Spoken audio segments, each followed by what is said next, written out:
Noong unang panahon, mayroong heresy, maling katuruan na tinatawag na apokatastasis. Ano nga ba ang heresy ng apokatastasis? Ang apokatastasis ay isang maling paniniwala na ang lahat ng kaluluwa ay maliligtas sa katapusan, kasama ang demonyo at ang lahat ng nasa impyerno. Ayon dito, ang impyerno ay pansamantala lang at darating ang panahon na ang lahat ay babalik sa Diyos. Sino nga ba ang nagpasimula nito? Ang karaniwang iniuugnay dito ay si Origen, isang theologian noong 3rd century. Naniniwala siya na ang kaparusahan ay pansamantala lang at ang lahat ng nilalang ay muling babalik sa pagkakaisa sa Diyos. Pagkatapos ni Origen, mas lalo itong pinalala ng kanyang mga tagasunod. Pero bakit nga ba ito isang heresy? Una, dahil kinokontra nito ang Biblia. Sinabi ni Jesus sa mabuting balita ni San Mateo 25:46, na mayroong eternal punishment, walang hanggang kaparusahan. At sinabi rin sa aklat ng pahayag na ang mga masasama at ang demonyo ay pinahihirapan magpakailanman. Pangalawa, tinututulan nito ang katarungan ng Diyos,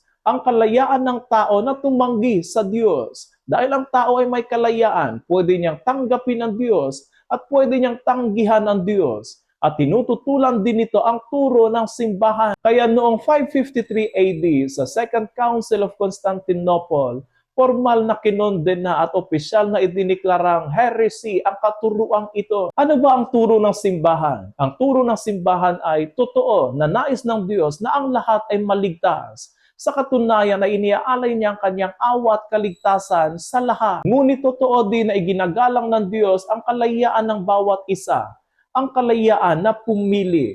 At ang bawat isa ay may kalayaang piliin ang Diyos at kalayaang piliin na tanggihan ang Diyos. Tandaan natin, napakaraming mga tao, Kristiyano, pari at kahit kardinal ang nagsasabi na ang lahat ay maliligtas. Alalahanin natin ang turo ni Jesus at ng simbahan.